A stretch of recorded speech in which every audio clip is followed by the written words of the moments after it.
예수님은 사람의 모습으로 이 땅에 오실 때에 먼저 천사들이 메시아의 오심을 증거했습니다.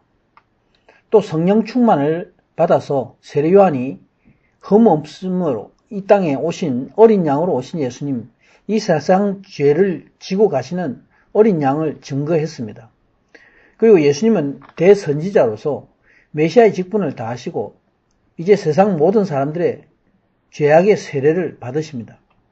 저주의 십자가에 달려 돌아가심으로 대제사장으로서 자신의 직분을 다하신 것입니다. 메시아로 오신 자신을 증거하셨습니다. 이제 하나님은 하늘과 땅의 이적으로 십자가상에 예수님이 바로 하나님이신 것을 증거하셨습니다. 오늘 본문은 일요일 아침 예수님이 부활하신 증거의 내용을 기록하고 있습니다. 예수님이 십자가에서 운명하시자 제자들은 모두 고통과 좌절로 실망하고 있었습니다. 그러나 예수님은 예언하신 대로 부활하셨습니다. 이 사실을 제자들에게 증거하기 위해서 이제 천사가 나타납니다. 안식일 후 첫날 일요일 새벽입니다. 예수님이 십자가에 달리신 지 3일째 아침에 여자들이 자신들이 예비한 향품을 가지고 무덤으로 갑니다. 이 여자들은 10절에 나오는 대로 막달라 마리아와 요한나, 작은 야고보의 모친 마리아입니다. 또 그 외에 여자들이 있었습니다. 무덤에 와보니 돌이 굴러서 옮겨진 것을 봅니다. 그리고 무덤에 들어가 보고 예수님의 시체를 보지 못합니다. 빈 무덤이었습니다. 이에 이들이 근심하였다 말씀합니다. 이때에 갑자기 나타난 찬란한 옷의 두 사람을 나타난 것을 봅니다. 이 두 천사가 소식을 전하러 나타난 것입니다. 예수님이 계시는 공생의 기간 동안 천사가 나타나지 않았습니다. 예수님은 직접 복음을 전하시며 성령님이 함께 하셨기 때문입니다. 이처럼 예수님을 영접하고 성령님이 함께 하시는 사람들에게는 천사가 할 일이 많지가 않습니다. 하나님은 천사들을 통해서 복음을 전하게 하지 않으셨기 때문입니다. 하나님은 믿는 자를 사용하시기를 원하십니다. 이렇게 믿는 자가 복음을 전할 수 있는 축복과 능력을 가진 것은 바로 내 안에 성령님이 일하시기 때문입니다. 여자들이 천사들 앞에서 두려워합니다. 천사는 하나님이 창조하실 때에 하늘의 영광과 권능을 주셨습니다. 사람에게도 이런 하늘의 영광과 권능을 주셨지만은 천사와는 다른 영광과 권능입니다. 하나님은 사람을 창조하실 때에 천사에게 없는 육신을 사람에게 주셨습니다. 성경에 섬기는 영인 천사는 이러한 육신을 가진 우리를 부러워할 수밖에 없습니다.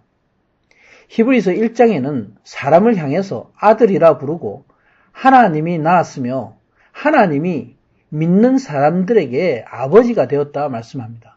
그리고 부활 때에 우리는 천사와 같은 몸을 갖게 됩니다. 하나님은 천사와 사람에게 똑같이 자유의지를 주셨습니다.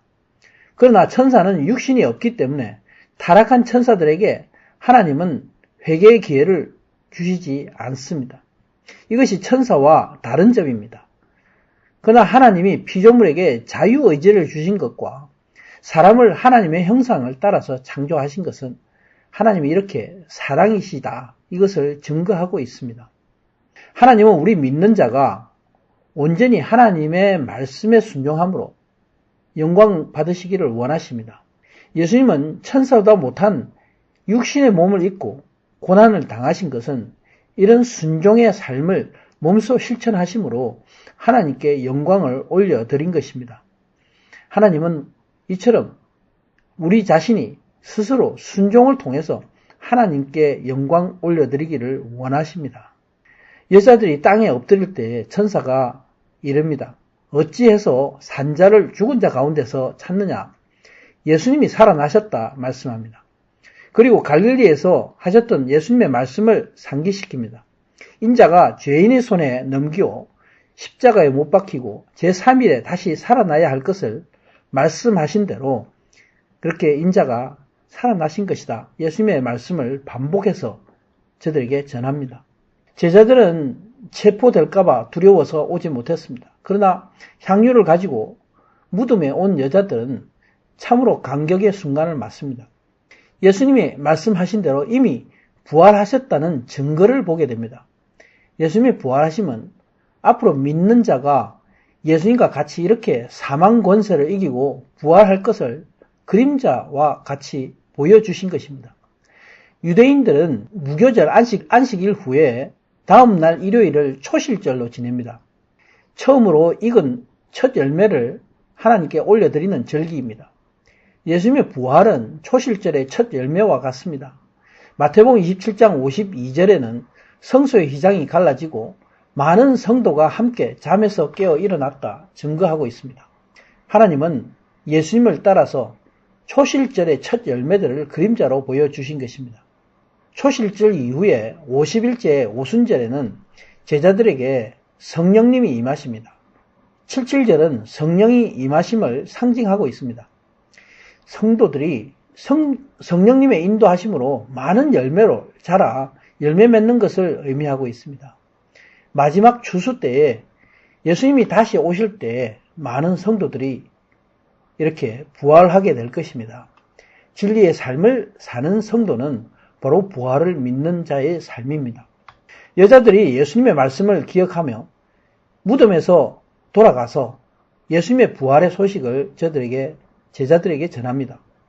11사도와 다른 모든 제자들에게 소식을 전하지만은 저들이 시체를 누가 훔쳐간 것으로 생각했습니다. 사도들이 예수님이 살아나심을 믿지 않았다 말씀합니다. 여자들이 환영을 본 것으로 생각했습니다. 이 여자들은 누구입니까? 막달라 마리아와 요한나와 야고보의 모친 마리아였습니다. 또 함께한 다른 여자들도 있었습니다. 막달라 마리아는 갈릴리가 고향입니다. 7 귀신이 들렸다가 예수님께 고침을 받고 계속해서 예수님을 섬기고 따랐습니다. 요한나는 헤롯 안티파스 청지기 구사의 아내입니다. 야고보의 모친 마리아는 작은 야고보 사도와 요새의 어머니입니다. 또 다른 여자로서 세베대의 아내이고 사도 야고보와 사도 요한의 어머니인 살로메도 함께 했을 것입니다. 12절에 베드로는 이를 확인하기 위해서 달려가서 무덤을 들여다봅니다. 요한복음 20장 4절에 보면은 사도 요한도 베드로와 함께 뛰어갔습니다. 두 사람이 그곳에서 예수님을 싼 세마포와 수건을 보게 됩니다. 그리고 이것을 본 베드로는 기이하게 여기면서 집으로 돌아갔다 말씀하고 있습니다. 사도 요한도 마찬가지였을 것입니다. 저들은 예수님의 부활하신다는 예수님의 말씀을 잊고 있었습니다. 그러나 요한복음 20장 13절에는 막달라 마리아가 무덤 밖에서 울고 있다가 예수님을 직접 만나게 됩니다. 하나님은 믿고 사모하는 자에게 반드시 나타나 보이십니다. 하나님은 믿는 자에게 증거를 보이시기 때문입니다. 아멘.